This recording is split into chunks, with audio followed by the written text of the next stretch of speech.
Welcome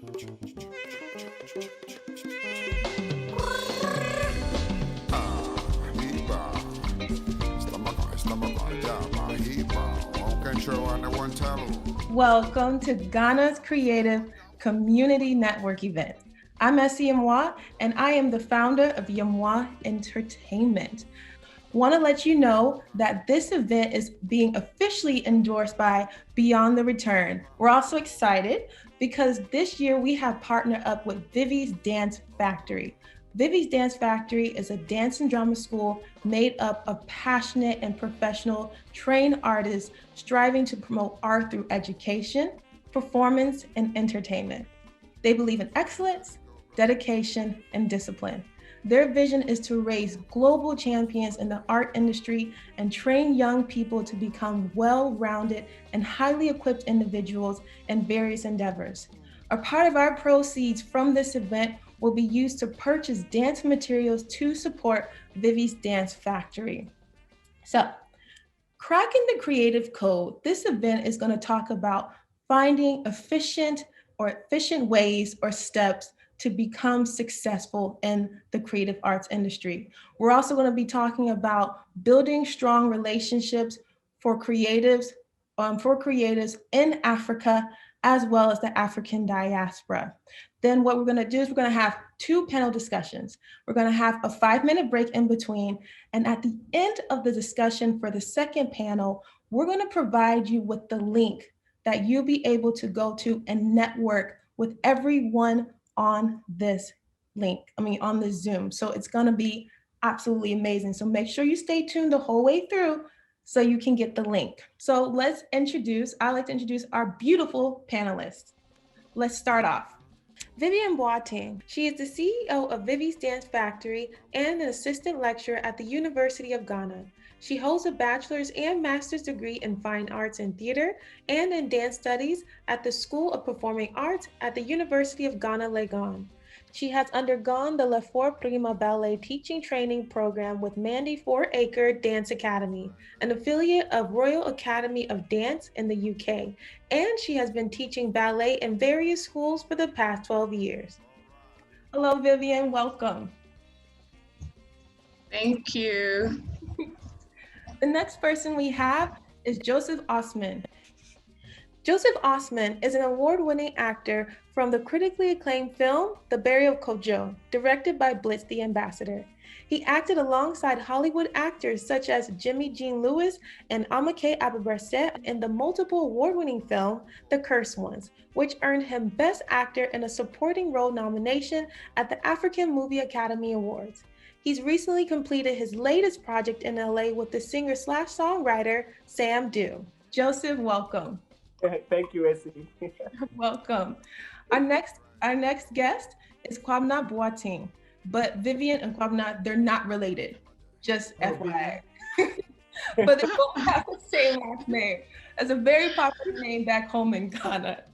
Kwabena Boateng is an African diaspora ecosystem architect and the visionary founder and president of African Diaspora Nation, a culturally responsible pan-human sustainable development organization that prioritizes human capital development and transnational leadership development in Africa and its diaspora. Kwabena is also the chair of ADN's signature HBCU Africa Homecoming Summit, the HBCU Africa Education Consortium, and the visionary architect of the HBCU Africa Innovation City Project. Thank you very much for inviting me to this fabulous platform, Essie. You're welcome. You're welcome. And last but not least, Glenn Callwood is currently a freelance production coordinator and producer. While at Tyler Perry Studios for 4 years, he worked as a production coordinator on Sisters, Bruh, Assisted Living, Young Dylan, Love Thy Neighbor, Too Close to Home, If Loving You Is Wrong, and many more. He also worked on the theatrical features such as Nobody's Fool and Acrimony. He also worked on the BET drama Ruthless, Season 2 in 2020. Since then, he has worked on various TV shows and feature films such as Misfits and Monsters, All Eyes on Me, and Jumanji, The Next Level. Hello, everybody. Hey. Yes. I have such a talented group of people on this panel, and I am so grateful that you guys are all here today. Thank you so much. Thank you for having us. You're welcome. So let's get to it, right? Before we even talk about breaking the creative code, I want to know, what is everyone's short definition of success? Definition of success. For me, success is, first of all, having clarity on your unique value proposition that you bring to this world, right? It's closely tied to identity, and being able to bring that value proposition to bear in service to humanity. For me, that is success. It has a component of meaningful impact in there, and transcendence, not just about you, but it's about service to the whole. And to do that and do that sustainably, I believe is what success is. Glenn, what is success to you?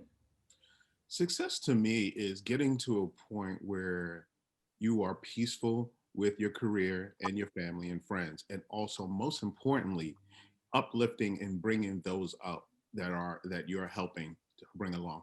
Thank you. Joseph. Hi. Well, Hey. yeah, success to me, I would say achieving those childish dreams that I said I was going to achieve, and then see them come to life, like I had the things that I used to say I want to do, and then someone would say that that's not possible, but seeing the light of it, like it's coming to life, yeah, that is to me, being big or small. Thank you. And Vivian. I think success is in everything around us. Even in our laws, when you wake up from bed, you are successful. When you're able to cross the road without any accident, you are successful. And when you think you have lost, you are actually successful because you can strategize to come back stronger and better. And for me, these are things I've been thinking about a lot. Like who even gives the definition of success? Who determines what success is? And I feel at the end of the day, it's about finding fulfillment and learning valuable lessons. Thank you. And so going into it, hearing everybody definition of success, do you guys believe that there's then a particular formula for success in the creative arts, like cracking the creative code? Because people for decades, and probably even centuries, have been always trying to figure out how they can be successful in something. But people say the creative arts is so abstract. How can you create a formula or a code to be successful? So Joseph, I want to ask you, Joseph, I would like you to answer that question. It has to do, I think, for ages, like you said, it's been the same thing, but the message is so simple that many a times we ignore it. Knowing exactly what you want to do and being consistent with it. All right, including learning, growing in it. But sometimes we forget the details in consistency, that when the times of difficult comes, we just stop.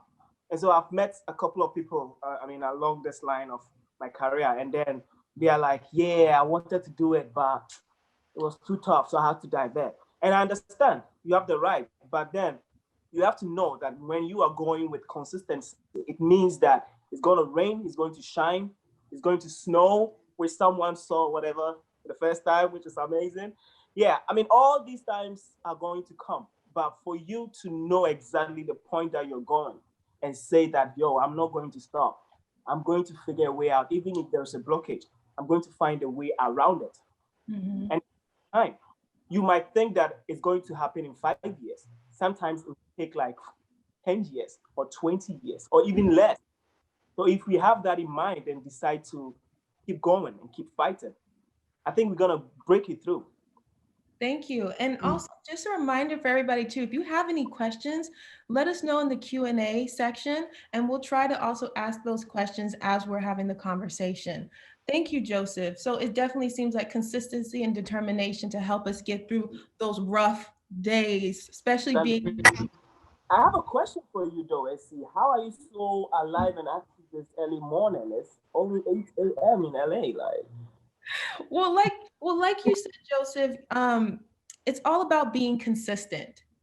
yeah. I think it's important that as we're all trying to figure out what success and cracking the code means to us, you said it, being consistent and being determined. And through rain or shine, you're going to be Mm. there to present what you need to do or to get your goal. And so even then, Vivian, I know that you taught ballet, you've been teaching ballet for 12 years. And you even went as far as going to Germany to further your training in dance and jazz and ballet. What inspired you to even go for ballet, especially being not necessarily saying in Ghana that you shouldn't do ballet, but there's not much exposure in Ghana when it comes to ballet. What got Yeah. you interested, and then what made you decide that you want to take this professionally? It all started as a young girl, Um, I saw it. I just saw it. I chanced upon a video on TV. Growing up, I saw this ballerina performing, and I just loved the gracefulness and the confidence and with which the lady performed. And I thought, oh, that's something interesting. I want to try. So I was part of my church choreography group. So I started mimicking what I saw. And when we came, I grew up in Koforidua in the eastern region of Ghana. So again, totally remote. We didn't have access to anything dance.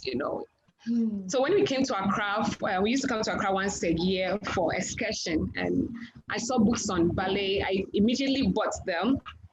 And then I started reading and then practicing, and it changed my whole style of dancing in church. I remember one instrumentalist, watching one of my performances. I think I was dancing to Sissy Winer's Mercy Said No or something like that, like Buster Box. And he said, oh, why is this girl twirling all over the place like that? But coming into, going to the university, to School of Performing Arts, we had another opportunity to just learn basics. It wasn't really intense. And then in 2008, we had a team coming from Mandiforica Dance Academy. They said they were looking for Ghanaians to train them to teach ballet to children.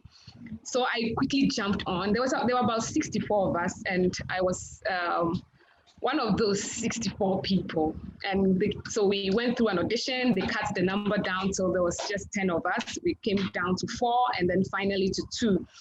Wow. In my 6 years of training with MFDA, and then we had people coming in from Canada, from the UK to teach us, to train us.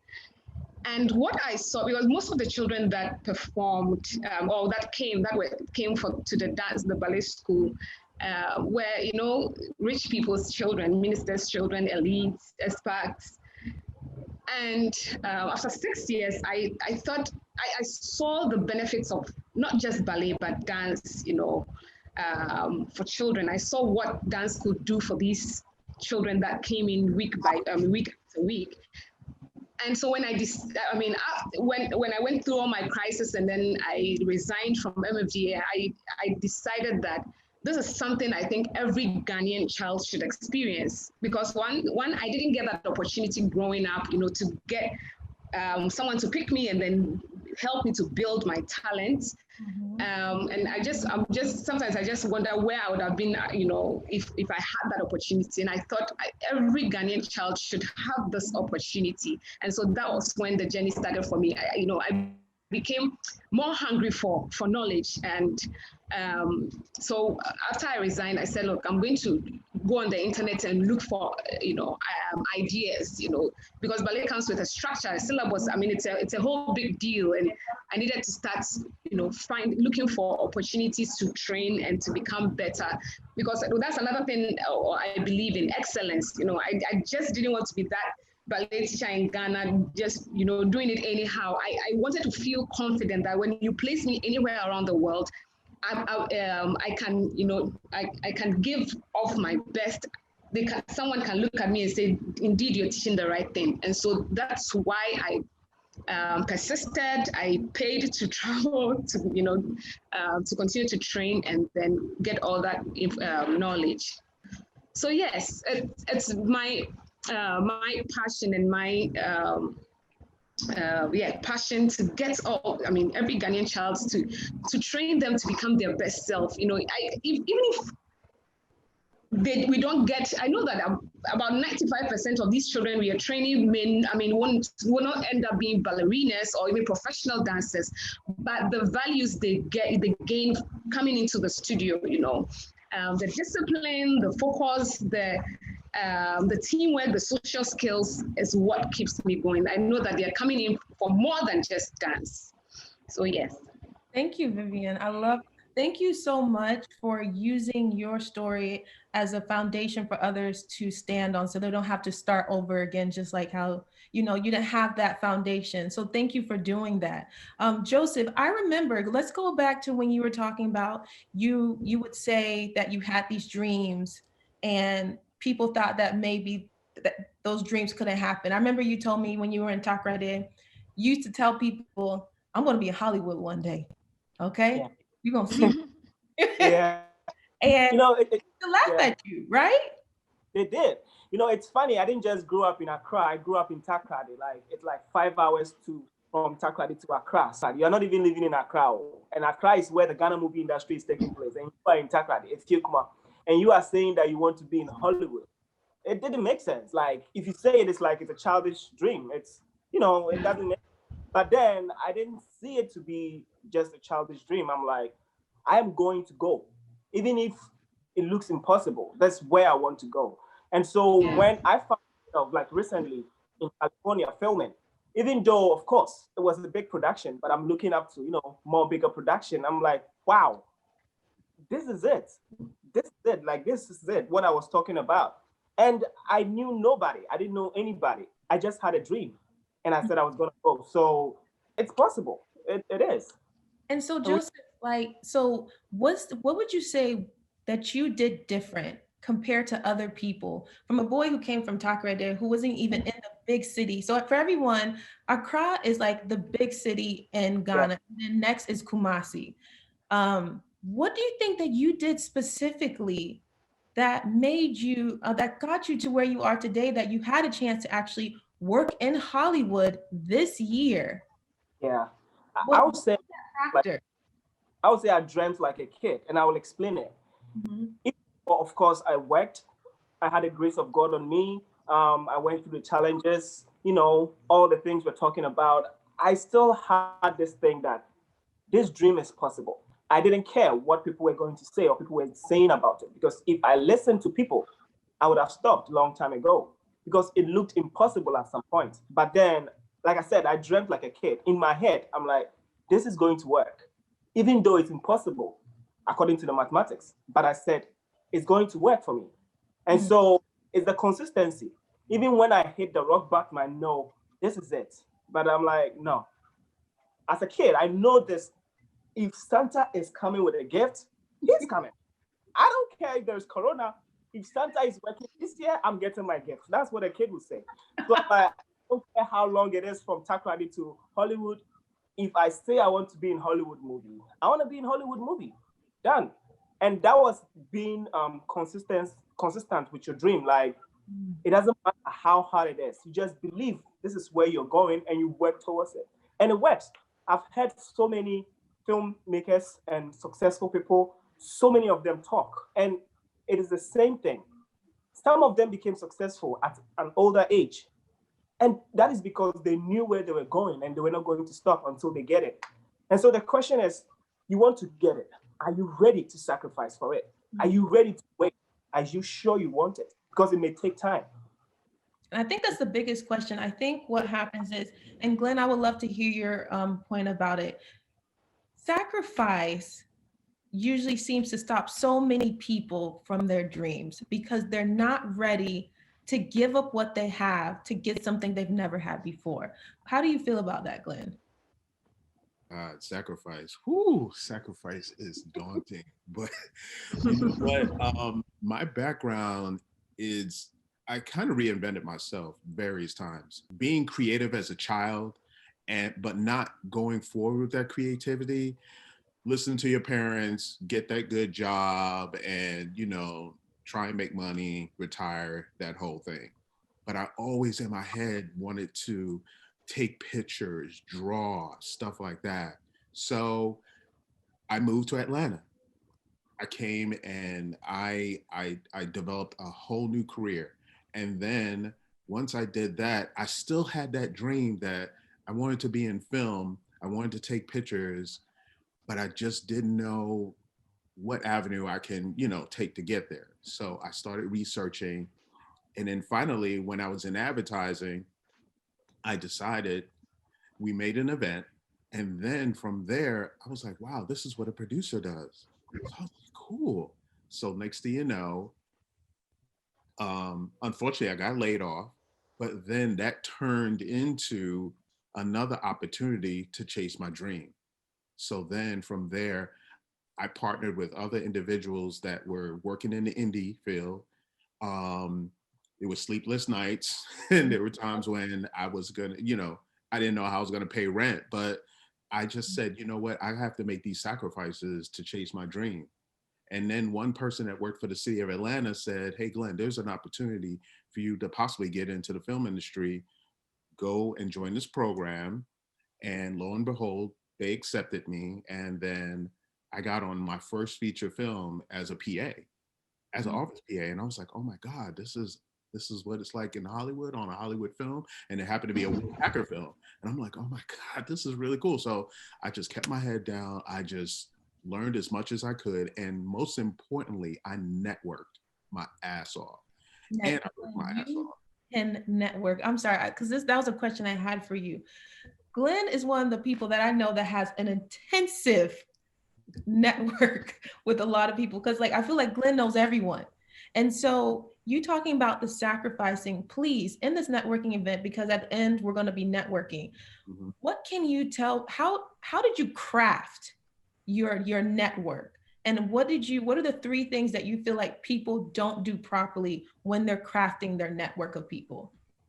I think most importantly, as far as you have to be a people person, and I'm a people person, but also I want to know. It's I guess forming general connections, and that's what I like to do, because I want to know, basically, especially if our if we line up as far as personalities and so on. I want to know. First thing I ask is, what do you want to do? Where do you want to go? What is your lifelong dream? And if it's in the film industry or anywhere else, if I can help in some way or introduce you to someone else that may help you to get to where you want to go, that's what I'm going to do. So you have to, first of all, be a general people person. Okay. And first of all, and then second of all, I say, just enjoy being around people. Okay. And also, what's the third thing? So that I do it so much, it's so natural. One thing I've seen that you do is that you read, you have a lot of research. Like Glenn will send me so many different programs and articles almost every single day. And so do you think also you just always studying the craft, reading everything is another way that you're shaping your network so that you can continue to always know what's going on, and maybe someone in your network who could benefit from that, and that's how you keep your relationships fresh? Mm-hmm. Absolutely. Absolutely. And then also, just definitely knowing your craft, being a people person, and just knowing where you want to go next. Mm-hmm. Okay, thank you. Kwabena, so everybody has been saying, consistency, hard work, dreaming. For you, I know right now that you are working. So your thing, African, excuse me. Diaspora Nation. Yes, thank you. Diaspora Nation. The goal is to bridge the gap between Africa and the African diaspora. And you are working on the HBCU Africa Innovation City, where you're literally bringing people together, architects together to design a city that you want to be the hub for science, technology, engineering, and art. How, as creatives, can we model or be a part of this ecosystem that you're building? Because right now, people feel like the ecosystem is not that strong amongst Africans and African diasporas. And so there's this disconnect of people not being able to really join and collaborate with each other. What are some tools that we can do that you're using to create your ecosystem that we can do as creatives? All right. Well, thank you again. I believe the first thing was seeing the need, right? Understanding what can be when you have Africans collaborating with people in the African diaspora, particularly based on their unique experiences, to create value. And what we have, the approach we've taken is we believe connecting the educational institutions, right? The historically Black colleges and universities, which have, been the economic engine or human capital development engine for Black America, connecting that with institutions in Africa who are doing likewise is an essential first step in building an enduring ecosystem. So articulating the vision, right, so that both sides see what what they can contribute to it, what's important, and then creating a platform which brings people who have bought into that vision, who don't see the status quo as acceptable, particularly when you consider the opportunity cost of not collaborating, right? Building a platform and bringing these people together. So that's what we did with the HBCU Africa Homecoming initiative, the event, a convening platform, and getting it off the ground required almost everything that all the other panelists have talked about, right?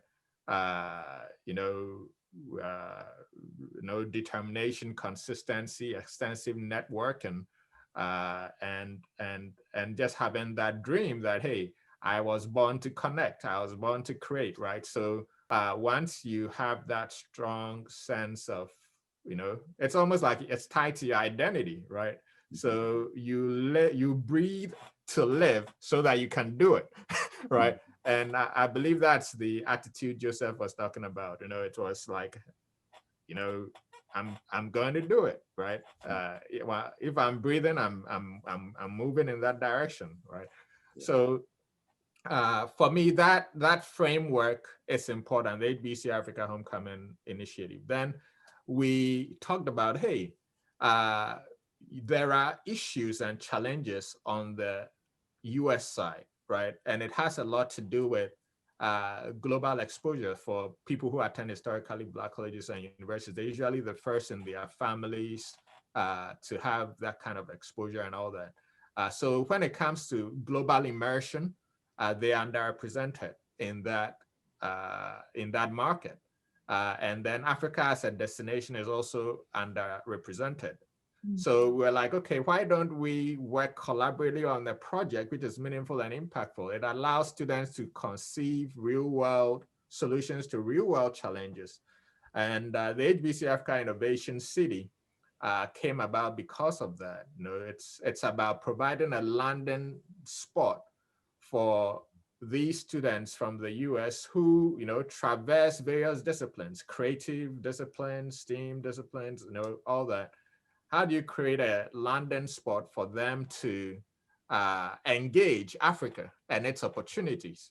Right. And in doing that, provide access to opportunities for people on the African continent. So that's how the HBC Africa Innovation City idea came about. And we have students from Morgan State University collaborating with their professors, coordinating the whole thing, right? So it's something they find meaningful. It's something which allows them to connect to other architects and students on the Africa side. And the competition is open for conceptual ideas for this innovation city. So, if someone wants to engage, they can go to the website. There'll be various competitions. Right now, we're on the architectural component, but there are going to be components to do with the economic ecosystem, the economic engine, which will be more business student oriented, the environmental and sustainability agriculture component and all that. So it's a journey, and we're staying consistent with it. Thank you. So everyone, if you hear that, you want to be a part of that. And if you're an architect, or if you think that your skill sets could contribute to what he's doing, make sure you reach out to Kwabena. And before this session is over, they'll put in their contact information of how best they can be reached. We have some questions. So this one is from Snoopy. He says, is there any possibility to create a federal body for African filmmakers to unite and lobby and meet and create opportunities for African content market? Does anybody have an answer for that, or an idea, maybe? I think if you see it, if you see that gap, if you see that opportunity, try and own it, right? And we stand in a space in time when it's relatively easy. The barrier for starting that, this platform presents an opportunity. The barrier for doing it has been lowered thanks to virtual technology. I mean, you can bring people together from various parts of the world. You articulate a vision, you talk about the opportunity cost, what you're leaving on the table by virtue of the fact that it doesn't really exist. So it can definitely be done. And I'll be interested in something like that. I'm sure AC will be interested in it. You're already playing in that space, right? It's just a matter of, getting a few people, articulating the vision, getting a few people together who buy into that. And then being consistent with a work plan towards doing it. Yeah. Thank you, Kwabena. And I just wanted to say that was from the president of the Sudanese Filmmaking Association. Okay. And then we have another question. So this is from Alexa Bryant. She said, you guys were talking about consistency is key. When you're tired, when you just want to break, what do you say to yourself to keep yourself going? On days when you don't want to write or edit or study, what is your mantra of self-encouragement? I think I just want to say something to that. Okay. If your body is saying, or you feel like you're tired, stop. Okay, let me say pause. It's allowed. All right, you can take a break. All right, take a gap. Like even normal office work, you take vacation. Yeah, you can hold on, because if you don't take care, you will crash. So take a break, take a pause, and then after a while, it will all come back because it came to you. All right, it came to you. So when you feel like you're crashing, just relax, let it go. After a while, it will all start coming back to you. And then there will be more ideas. There will be better ideas, even things that you didn't see before. And then you move on. Because if you don't take a break, you would crash. Mm-hmm. Yeah. Thank you. That was really good. Thank you. She says, thank you for that. Would anybody like to add anything to that? No, that's so well said. I have nothing else to add. No, it's true. Thank you. And so, one thing that people always say is, it's not what you know, it's who you know. But then you have other people that say, it's not who you know, it's who knows you. And so in everyone's opinion, what does that mean to you? Not in just a sense of words, but how do you make that into action? If I know someone, but they don't know me, how can I take those next steps for them to get to know who I am? That's open to anyone. Because I think that's the missing link. Like, I could know Glenn, but Glenn doesn't know me. He can't put my name. And when there's a meeting and they're looking for a producer or they're looking for anybody, how can I make that connection with someone so they know me to bring my name in that room? Let me say, okay. Like what I say is like, it's a link, right? It's a link. It's a link. It's like a step. What do you know? We thought it's not what you know, it is who you know, right? And then they are saying that it is who knows you. So now you have to know it, and then you have to know people. And in knowing people, you have to let them know you. Because I know actor, now I know actor. Now I know AC. Now I have to meet AC for AC to know what I know. So when I network with AC, now AC gets to know me. So it's like, it's a link, it's a process. Mm-hmm. Thank you, Glenn. You wanted to say something? Yeah, I basically work your ass off. I mean, and I can talk that from experience, because basically I remember at Tyler Perry Studios, I was a PA. I didn't know how long I was going to be a PA. I know that I heard stories of people spending 10 years in one position as a PA and so on. And I was like, okay, great. I didn't know how fast or how long it was going to take, but all I knew was I was going to work my ass off. I would take, Uber just to get to work, spend the money to get to work on time earlier than everybody else. And it got noticed. So I was like, wow. And then when it came time for promotions to be handed out, I was one of the people that got promoted. And it was because they saw my hard work.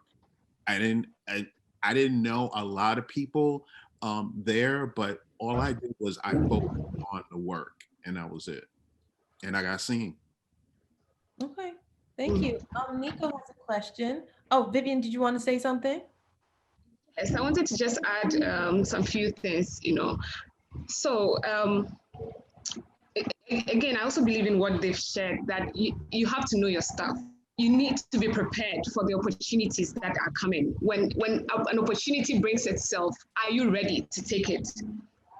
And so I believe that you need to work on yourself and get yourself going. And thanks to social media and the internet these days now, and then put yourself out there. Now, people are watching. You think no one is watching, but people are watching.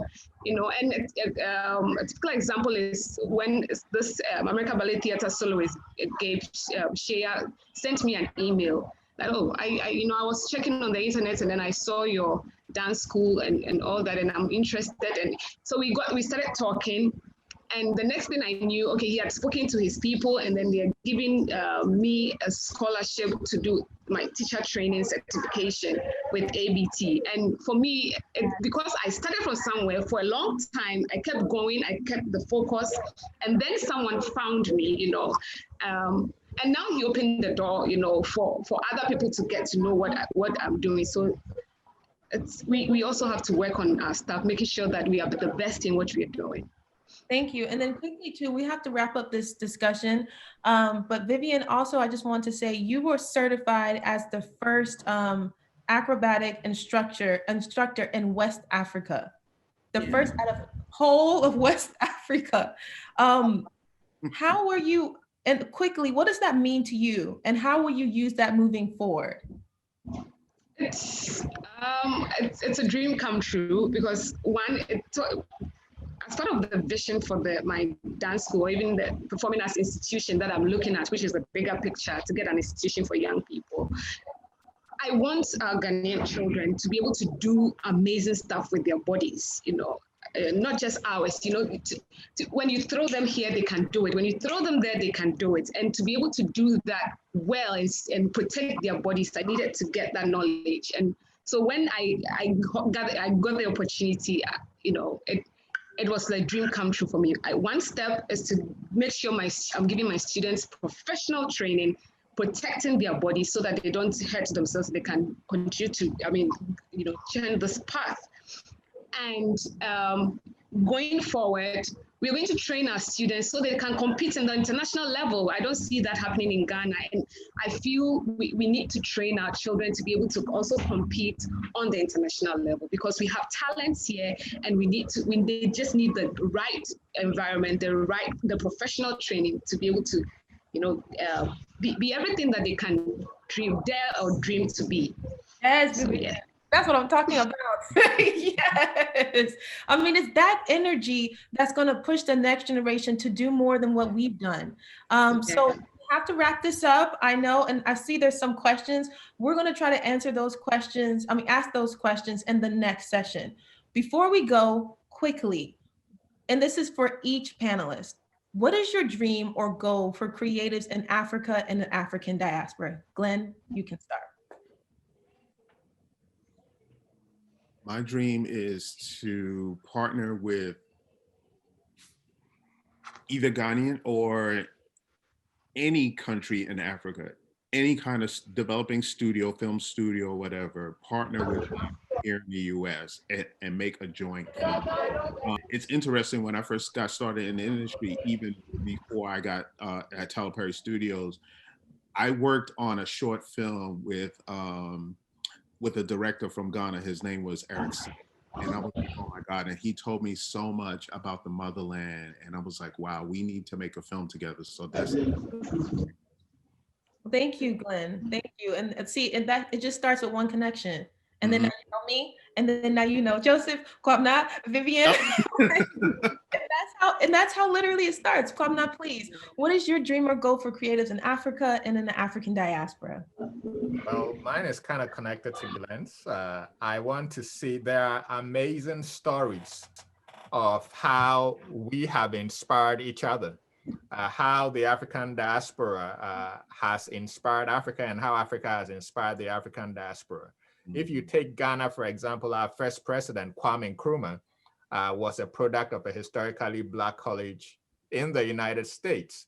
He's recognized as one of Africa's foremost liberation leaders, the African of the millennium, actually, right? But there's no story, there's no movie which tells that story, which talks about that impact, and the impact of Africa on the US through Martin Luther King and the like. So there are amazing stories to be told. And I'd like to see one of us do it before someone else does it and accrues the amazing value that will definitely come from doing such a thing. So that's something I'd like to see, owning the narrative about our relationships and building into the future, all within the context of telling these stories. Thank you, Kwabena. Joseph, briefly. What I will add is it is already what Kwabena and then Vivian are saying and doing, like creating the opportunity and the link. Like we need more of it, because you see, it gets frustrating sometimes, like, because I know where I'm coming from. It's still frustrating sometimes to know that I can do this. I know this person who can do this, but the gap, it's like it's so far, and people have dropped. People have stopped because there was no opportunity for them, because there was no training opportunity for them. They had to do something else to survive. And so if there is any chance, I think we should create more opportunities in Africa, in Ghana, in Nigeria, wherever, and also create the gap so that we can work together. And believe me, it will save hundreds and thousands of people and dreams. Thank you, Joseph. And this is what we're trying to do now. We're trying to literally bridge the gap. And so after this, people will get a chance to network, and hopefully the gap will continue to shrink and shrink and shrink. And then last but not least, Vivian, quickly, what is your dreams, goals for Africa and the African diaspora? To be able to collaborate, own our story, we have so much in common. We have so much to share from our past, and then our present and our future. And you have started something, and I think we need to do more of such, because we have so many wonderful people out there that are not shining, but stuff like this, helps to bring fish out all these people, and then having one voice. I mean, once we're able to get this done, there's no stopping us. There's no stopping us. So I'm just praying that we find ways of getting more collaborations, finding more people, links to come together and then move forward with the vision. Thank you so much. Thank you, Vivian. Thank you, everybody. Like Vivian said, once we're able to come together and create that one voice as a group of people, we're unstoppable. Once again, Vivian and Joseph, if you can please put your contact information in. I know they won't be available for the networking event. Vivian, you have your recital happening in the next few minutes. So thank you again, Joseph. Thank you so much. I know you have to head out. Kwabena and Glenn will be available for the networking. 1 more hour though. One more time?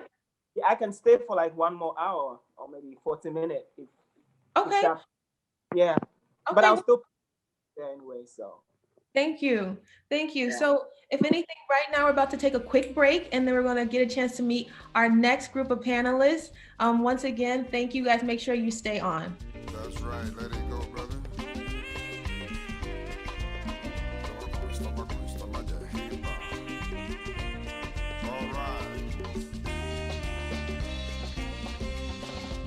Hello, everyone, and welcome back.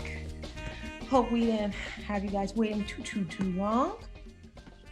So we are back. We now have our next and last group of panelists. So if you all could please turn on your camera so we can see your beautiful faces. Yes. Hello, everybody. Hi. Hi, Marie. How are you? I'm good. How are you? Hi, everyone. Hello. Hey, Amma. How are you? Oh, Amma, you're if you can unmute. Can you hear me? Yes. Sorry. So I've been on set. Actually, I'm on set now. So I've run away and I've almost lost my voice. So just so that so that you guys know. Oh, Amma, thank you so much for taking the time out. I know it is not easy, but it's fine. It's the life. It's the life we live. It's the life. Manigo, how are you doing? Doing great. How are you? Fine, thank you. Cap, how are you doing? Cap, can you hear us? Yeah, can you hear me? Yes, I can now hear you. Okay, perfect. Okay. Hey, everyone.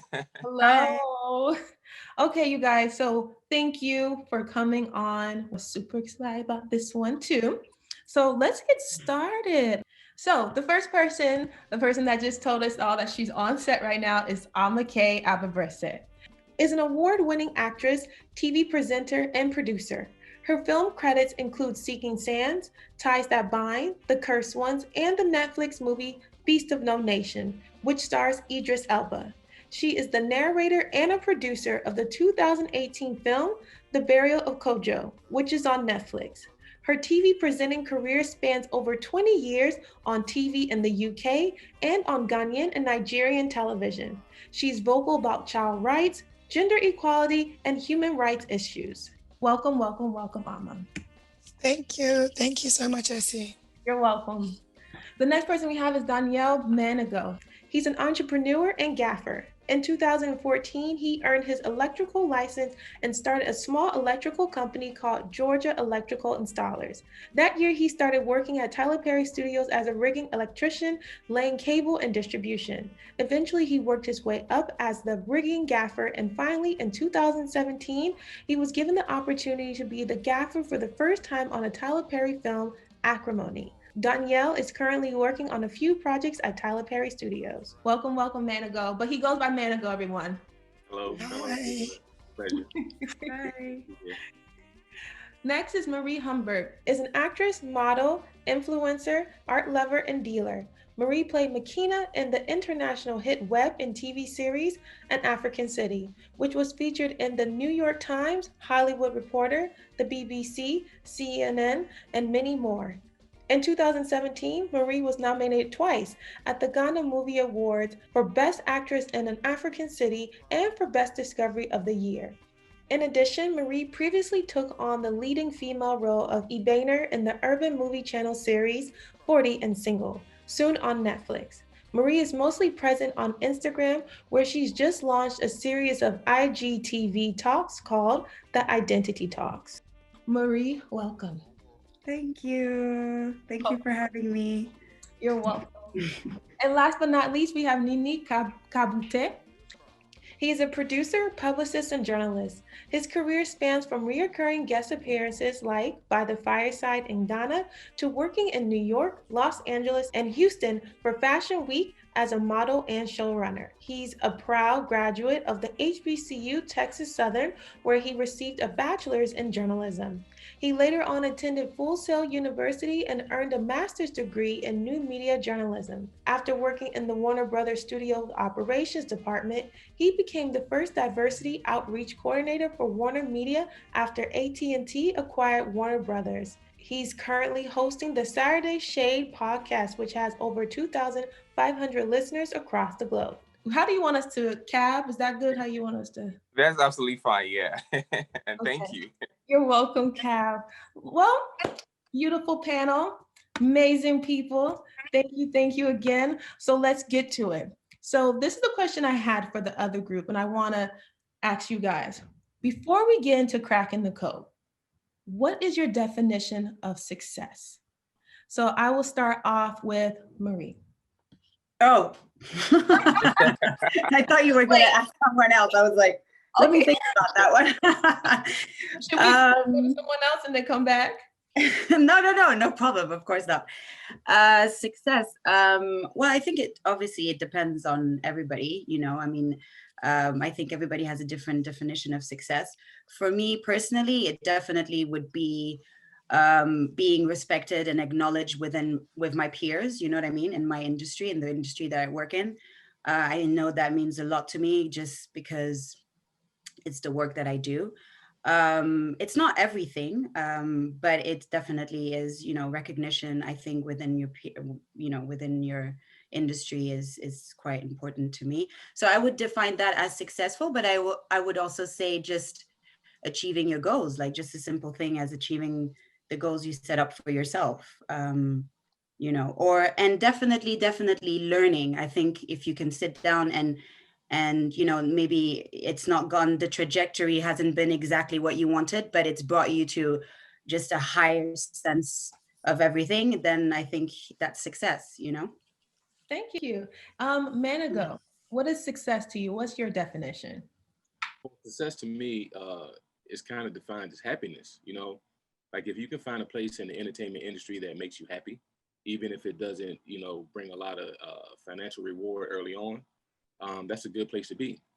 Entertainment to me is art, and art is beautiful, and things that are beautiful make people happy.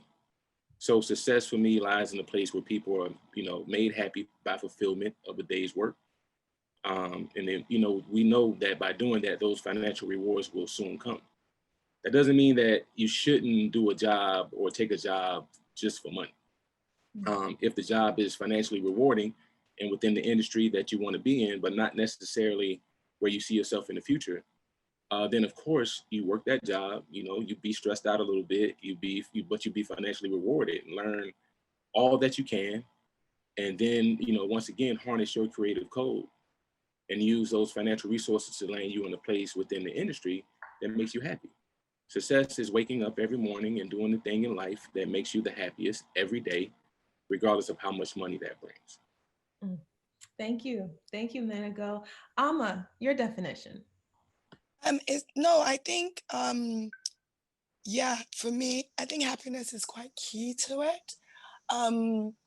And for me, I feel like success is linked to sometimes your purpose. So I can't always explain it well, but one thing I will say is, it's just for me doing the thing that is so true to you. It doesn't make sense to everybody. Not everybody around you gets it. But I always say is that intrinsic or that God-given thing that that, okay, I don't know how I'm gonna do it, but I need to climb that mountain. People are like, wait, that's crazy. Why would you do that? But it's something that there's a drive attached to success, I think. So, and essentially, if you're doing it and you're achieving it and you're happy, happiness is so key. It's so key for it. And I feel like it's not one thing, it's a whole bunch of things linked. But the linkages for me is, knowing your purpose and following it, being happy doing it. It doesn't matter how big or small it is. But when you just do it and you're like, and it doesn't matter to anybody else, that to me is success. They'll be like, but why didn't you do this? Why are you not doing that? They don't get it because they don't know what purpose God has placed in you. So I think, yeah, success is following your purpose that is true to you and being happy along the way. It will be, of course, there's struggles along the way, but just in that achievement, knowing that, yeah, I'm doing what I love. Thank you. Thank you, Amma. And Cab. Yeah, okay. So just to piggyback off of what Amma just said, you have to be goal driven. Okay. If you're not really driven to do what you want to do, wake up every morning to do it, there's no purpose of doing that. And you have to be authentic to yourself. Personally, to me, success is never ending.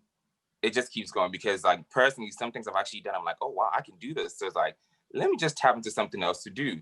And sometimes it does get scary. It's very uncomfortable. You have those sleepless nights. I always say, if your dreams don't scare you, trust me, you're not dreaming enough. It has to scare you to push you to be uncomfortable to get to where you want to get to, because sometimes being in a space, you feel like, you're doing your best. I like to be challenged. So sometimes I feel like I'm just thriving. I'm like, something is wrong right here. I want to be challenged enough to do more. So I don't always sit in comfort zones. I want to be uncomfortable to achieve what I want to achieve. Thank you. Did you hit mute? We can't Yeah, hear you. you muted yourself. I was rapping, but y'all didn't hear the rap. So I was preparing, and then now I'm ready. Okay. So no, what I was saying was that was a lot of great definitions of what success means to each of you, and I think what has been common from the last one is this sense of determination that regardless of what happens, as long as you have your eye on that, and as long, like Amma says, as long as it makes sense to you, then at the end of the day, I think people find happiness in that because they know it's for them. It's specifically for them, that purpose. And so I wanted to know, do you guys believe there's like a particular formula to success? I didn't really get, I want to kind of dive into with this panel. Is there like a formula, like a crack in the creative code, or do you guys think it doesn't exist? It just depends on your journey. And that can be open to anyone. Okay, let me try it. Okay. No, go for it. No, do you know what? It's so interesting. I feel like for some people, there is a code, and there's some people, there's no code. But one thing I would tell you is every successful person are going to have a few things in common. Mm-hmm. We're going to be driven as F-U, I'm not going to say any bad word. Drive is going to be crazy. That's the one thing I realized. You may not like a person, you may not understand them, but one of the things I realized, anytime I met somebody super successful, whatever they have, there is a drive. So maybe our experiences are so different. Like I was born in Ghana. I started my career in the UK. I came back to Ghana. Who knew it? There's other people, they started in the UK, they're here, vice versa. It doesn't really matter. So I do think there's not like A, B, C, D, E, F, G, but there's certainly going to be things like drive, determination, things like, oh, I'm going to get knocked down 10 times and I'm going to get up 20 times. I think those things are what people who usually go the long haul have, because look, there's been so many times all of us have wanted to give up. Sometimes we even quit for a while and we get back on it. Sometimes we have to go and do some job that we don't want. But, I remember being at university, and at university I had 3 jobs. So I'm full-time university studying. I was working part-time in a health food store. And I was also working part-time, in Hammersmith Apollo, which is like a concert place where, I'd go and show people their seats. And that one, it was like random, they'll call me. And my 3rd job was, I was not even freelancing.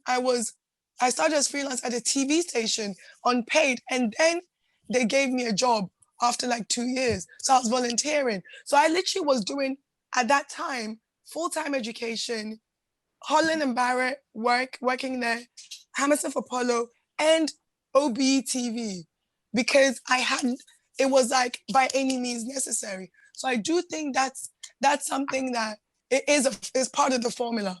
But I don't know if there's a set ABCD, right? Yes, I know if somebody wants to pick up from me. Oh, thank you, Cab. I know you want to jump in. Yes, you know what I was about to say? I'm like, did someone tell you about my story? Because literally we have a lot in common when it comes to that, you know, because, you know, working multiple jobs, trying to survive, trying to be the best you can. You have to be determined to do what you love to do, you know. I've actually also worked 3 jobs, like, you know, part-time jobs, going to school, trying to survive, trying to make sure being authentic to myself. So sometimes, you know, even at a younger age when I started in Ghana, right, you know, most African parents don't believe in arts and entertainment, all this stuff. So they're like, yeah, it's just a phase. We'll see how it goes. He would get over, you know, he would just move on to something else. But honestly, I never did. And I remember one of my uncles was like, he's going to stop by the age of 16. And at the age of 16, I was still going. And he was like, well, we have to stop him. I'm like, okay, you can. But I didn't stop, you know. But that's the truth, because I do have a cousin, right, who also started acting in Ghana, right? And they forced him to stop acting. Why? And I'm like, because it doesn't make money to them.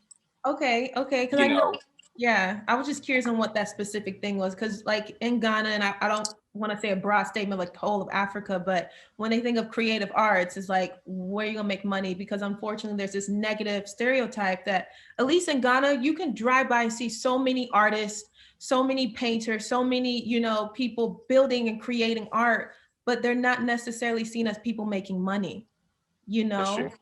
And so it's interesting to hear that.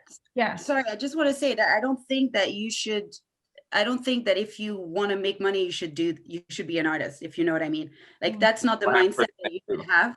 Like, you're on a different kind of vibe it's something that feeds your soul so immensely to the point where you cannot live without it. You live and breathe it. And it's something that I think it's sad because we're passionate and we want to be, you know, when you think about the Ghanaian context, I mean, there's a lot of exploitation, like 100%. And it's sad because it's people that really want to just be, you know, given an opportunity to do what they want to do and do it well and be treated fairly and accordingly. But yeah, I think you should just not go with that mindset. You know, you shouldn't go with like, I want to be, if fame is what you want and money is what you want, then I don't know. I just don't think that that's the mindset you need in order to be an artist. I don't think that that's the way to go. Thank you. And you know what? And just to piggyback off what Marie just said, if you want fame, don't just do it at all. If you want fame, just forget about it, because it's expensive.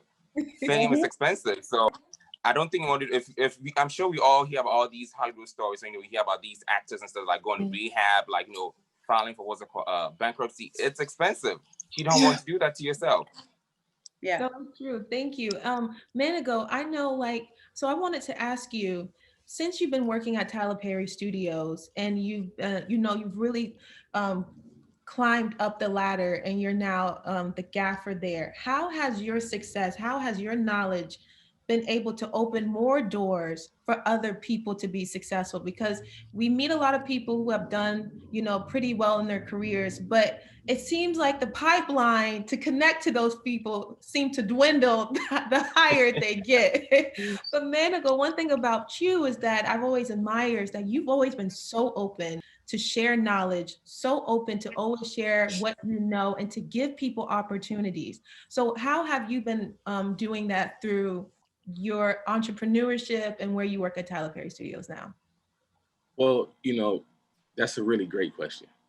And what I do here at TPS, we do mentor, and you know, we bring people into our department, electrical department, the grip department, and friends of mine in various departments across the trades. I got it from my father, actually. You know, my father started a business when I was 13 years old called, you know, L&L Electric. He and a friend of his, and from the very beginning of that business, he took me with him through every part and every piece. And he showed me step by step how to do it. I think if he had not done that, then I wouldn't be here at TPS. So my journey here at TPS is an extension of what I was able to get from my father. And so through his mentorship and through his guidance, you know, I'm able to share that experience with other young people in the business, women, guys, you know what I'm saying, black, white, brown, and yellow. If you have the interest, you know what I'm saying, to figure out how to crack your creative code, and you want to get in here and make it happen, then I'm always open to doing that. And my father taught people in my family, taught friends of mine to trades to kind of guide them away from certain paths that they were going. Here at TPS, content set aside, what people think about the content or what it looks like or how it's produced or, the quality, content aside, every day out here, I walk onto this lot and there are 300, 400 African faces that are all working Amazing. that are all working in the industry, that are all here helping one another, growing together and learning. And that creative code, the pathway to that can be various, right? It can come through various of situations, but everybody's path is indicative of their individual path. Your creative essence is already inside of you. You just have to discover it. And so what we try to do here, like my father did when I was a kid, we want to try to bring it out. You know what I'm saying? Like, what is that thing that drives you the most? And once you find it, it may not be the same path that I took, but you're going to have to formulate your own steps in order to get there. And God has already given you that. It's already inside of you. So we're going to help blossom that and bring it out.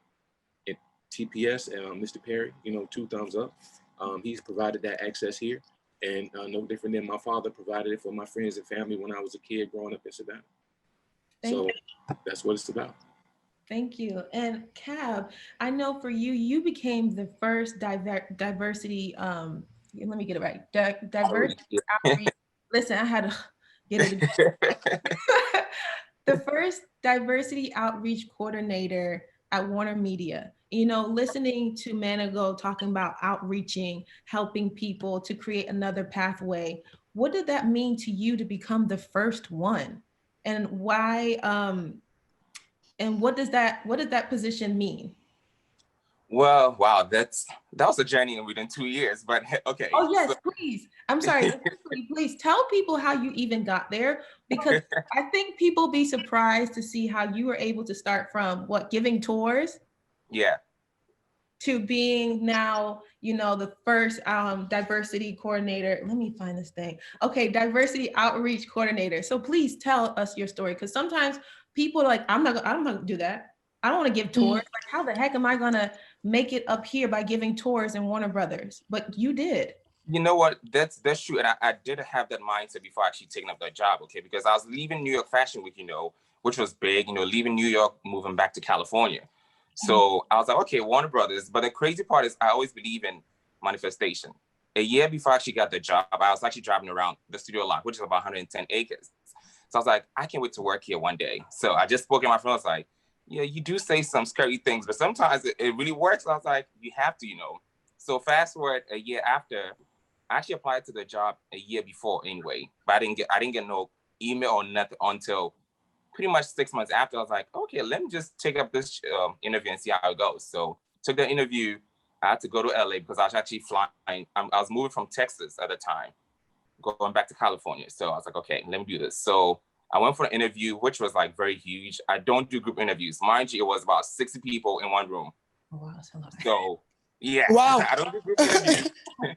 And I'm like, well, I'm very confident in myself. I'm like, I don't like this, So 60 people, 10 managers in the back. I was actually on the last table in the back because they actually paired us with people.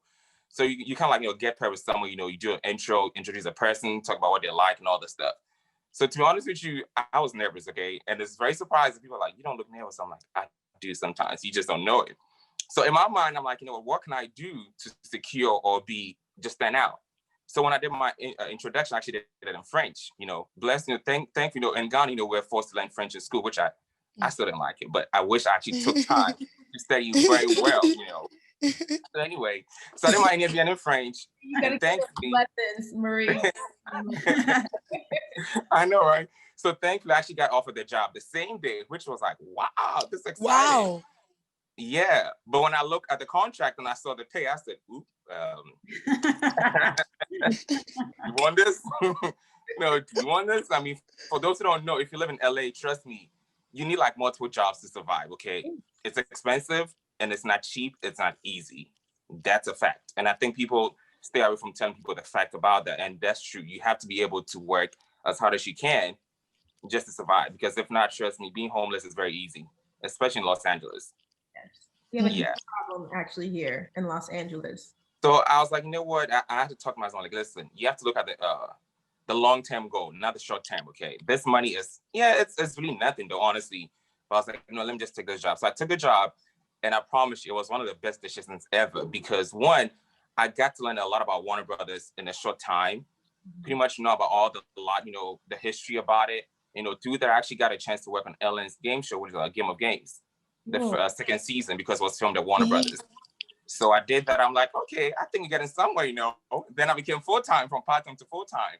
Then it just kept going. So I got a chance to work on Conan as well, Conan O'Brien. I worked on special different sets and stuff like that, at Warner.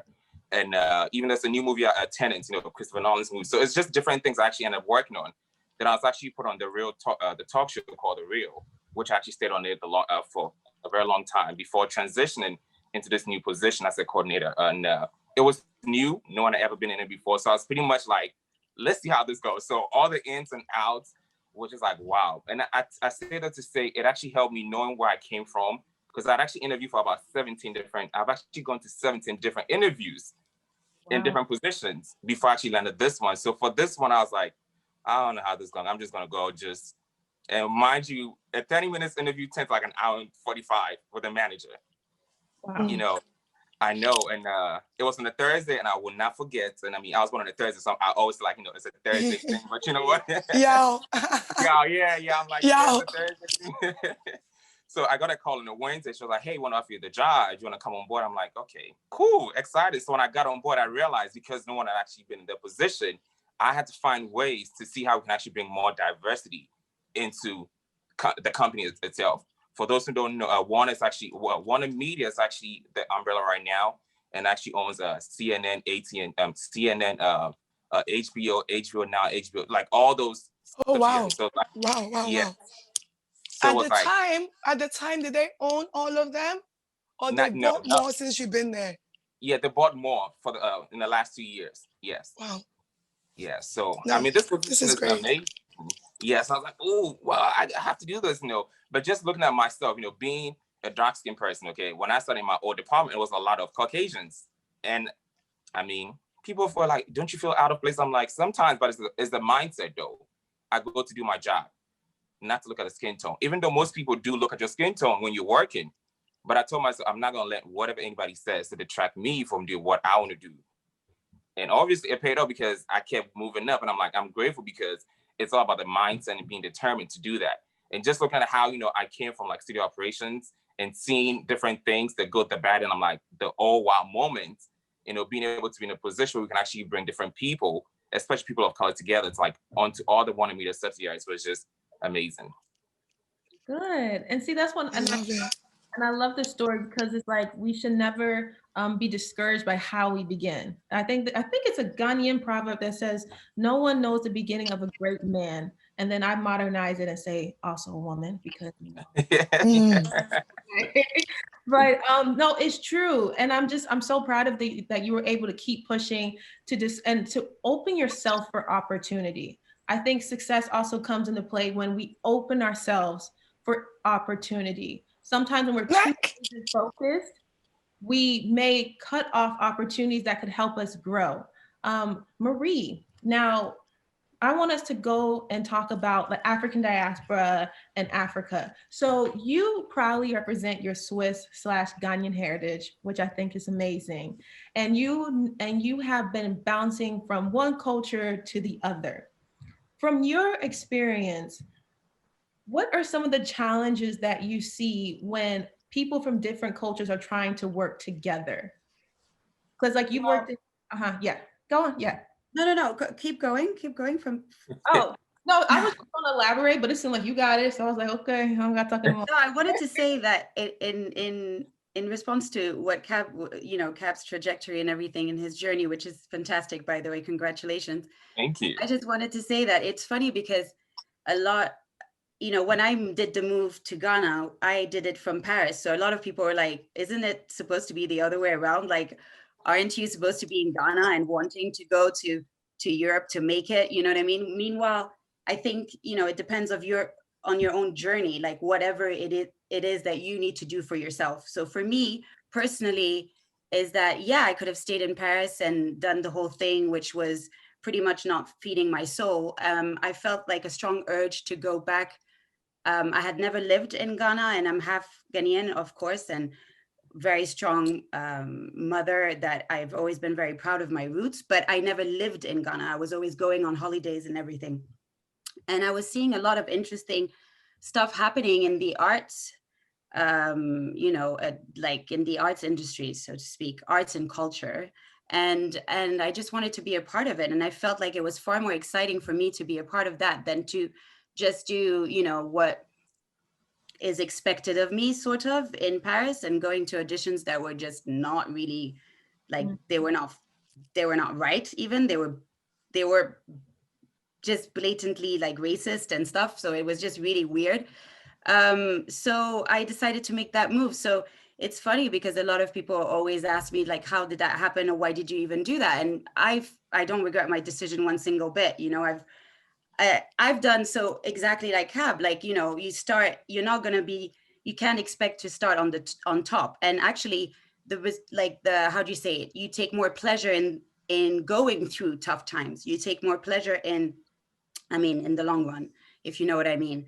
The harder, not during, but the harder it is, the sweeter the once you've done it, once the challenge is over, it's a great feeling that you have. Now I can't remember what you asked me, actually. I would just want to something. So I was saying with both cultures, so you were kind of answering like, what were some of the challenges of you working in both cultures? And then what were some of the benefits? Because like with the African diaspora in Africa, we have our cultural differences, right? Mm-hmm. Can hinder us.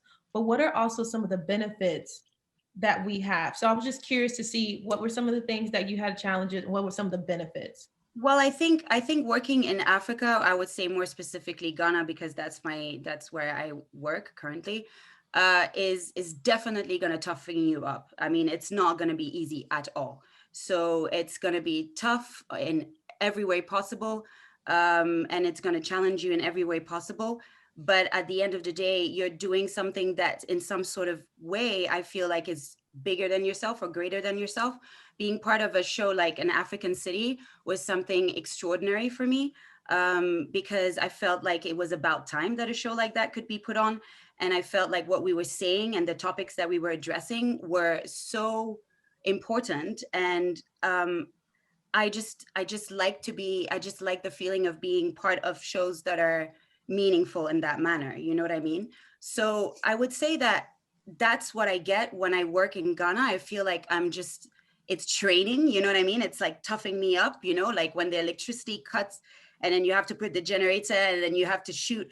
And then you're like, by the time you're on set, you've done like 2 hours of makeup. By the time you're on set, the whole makeup has melted and then you have to do it again. And then it's crazy, but it's thrilling at the same time, So I feel like it's definitely training, and you learn a lot, and you learn a lot about yourself because it constantly tests you. So it's gonna give you the hardest situation. So you really get to test how much you want to do this, and if you're really determined to do this. And I think that that's amazing. And yeah, I think in Europe, I worked a little bit in Europe, but I was mostly in drama school in Europe. So for me, it's a whole different world. When you're in drama school, it's like you feel like the world is your oyster, and then you get into the real world and it's like, okay, it's not really that. But I've worked perfectly well with being mixed race and working in Ghana or working in Europe. I've worked perfectly well. However, I must say that, back in the days when I worked in in Paris, I'm currently in Switzerland, that's why I said that. In France, it was definitely more, I felt like my race had a lot to do with everything that was going on, with decision making and everything. So I don't have that feeling in Ghana. So I don't know. Yeah. Thank you. I'm gonna ask some of these questions that people have been giving me. So the first one is, how successfully has working in the film community between Ghana and the diaspora been? Ama, I think that's a question for you because you worked, and then also Marie and Cab, Manigo, we come into you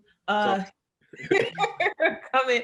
But yeah, to you three, so how successful has it been between Ghanaian creatives and the African diasporas working together? Because I know a lot of people are trying to do that right now, not even just Ghana, Africa, and the African diaspora.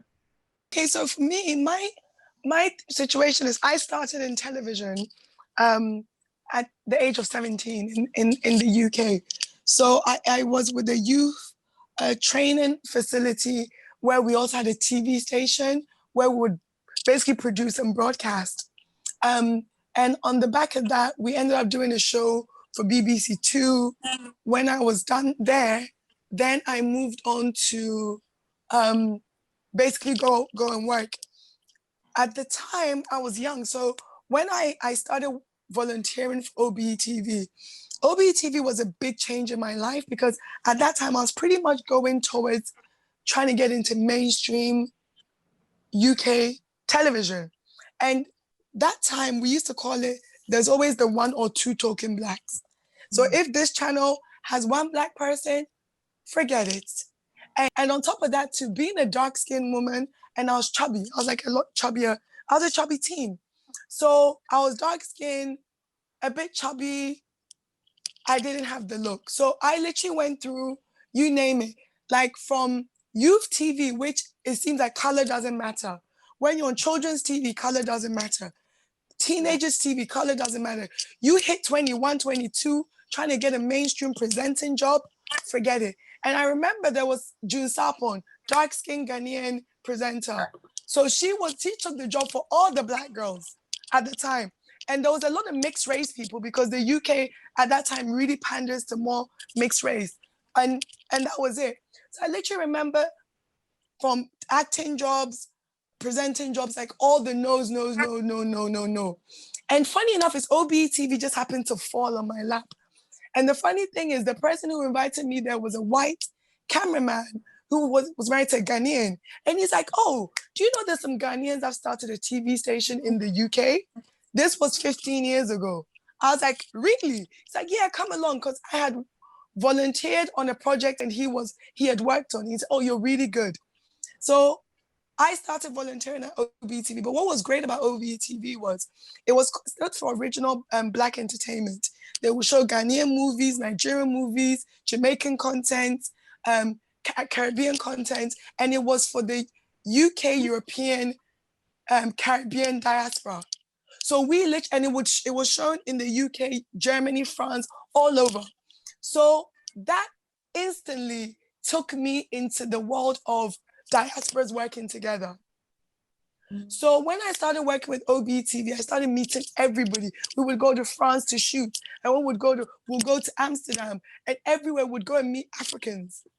That, I think, started directing my path to Ghana. At the time, I wasn't trying to come to Ghana, but who knew what God was preparing for me to come back? Because it was there I met a lot of people. And so for me, in terms of creating with other diasporas, it started when I was pretty much rejected by mainstream UK television after I left the youth world because I didn't have a look. But like if you look at typical Ghanaian TV show, Nigerian TV, there's big women, big men. Like we're not so obsessed with a certain look. And I think when I went into that space, I realized that there was actually a lot of diversity. There'll be light-skinned people, dark-skinned people, big, tall, whatever. We had Congolese, Ivorians. So that has always, I realized unbeknown, I've always been working with other diasporas. And I think it was because of how my career really started. And I said, it's interesting when Kat mentioned, going for the interview and manifesting, or I want to be here and the money is crap. I literally didn't get paid for almost 2 years when I went to OBETV. I didn't pay me. I was just there. But I freaking loved it. I was creating, I was doing everything. And then they hired me later on. So, and it's just that thing of where you know what you want to do. And when you're kind of, you're loving it. But yeah, in terms of creating, I started really early. When I moved to Ghana, one of the first filmmakers I met was Leila Jansi, who was an LA-based Ghanaian filmmaker who purposely came to Ghana to make films. And we've done at least 3 projects together. I'm working with a diaspora filmmaker now, Kukwa Eshon, 26-year-old Ghanaian girl. Her short film, Artist Act of Love, has been traveling, winning awards everywhere. Priscilla Anani, another Ghanaian diaspora that I've worked with. I don't know, maybe because I'm also diaspora, I feel like sometimes you just attract other people. So I've been really pretty much early on in my career, I've always been in that diaspora space. Thank you. And then I just want to say, I'm going to put in the link for the networking session that will start after this panel. So I'm going to put it in right now. So you guys have that in the meantime. And then we're going to have to quickly wrap it up. So someone wanted to quickly ask, why should somebody invest in the Ghanaian film industry right now? What advice would you give them? I know you're always vocal about this. I do want to see though what Cab and Marie say about that. You want to go first? I think Amma should go. Amma should go first. No, I talk too much. No, I feel like let Cab and Marie speak. I'll chip in at the end, a little bit at the end. Yeah, I mean, it's really up to you, unless you guys want Amma, because I just know Amma's so vocal every time about it. I would say Amma because I wanted to go for it because she lives in Ghana right now. So, we only see like the little bits and pieces, but since, we want to hear what she want to say, and we can actually add our 2 cents, Okay. So I think this is what I'll say about this. A lot of people in the film world are here because of the love, the passion, the creativity, and it's beautiful. But we have to remember always that it is a film business, it's show business. So the show is, but the business has to make sense. And I've learned, we were looking for money for Burial of Kojo, investors, we had meetings, literally one investor was like, yeah, cool. In the end, wouldn't pick up our call for over a month. And one of the things I realize is people just don't believe it makes enough money. And why should an investor give you $100,000 if they can put in property and make their money back? So this is one thing I'm realizing. I'm realizing that, look, I've met enough investors. Sorry, someone's trying to call me. I cut them off. I met enough investors. I've met enough investors to know that, look, if it makes them money, they will support it. I think part of the reason so far is we don't get big investment is we haven't proven we can make enough money. And the people who are usually making enough money are taking their projects worldwide. It's a different space now. Streaming is winning. People are finding different ways of exhibiting. Even COVID who knows when cinemas are ever going to be back. So I feel like there's so many stories, there's so many talented people, but to get the level of investments we want, we're going to need collaborations. That's going to help our projects sell well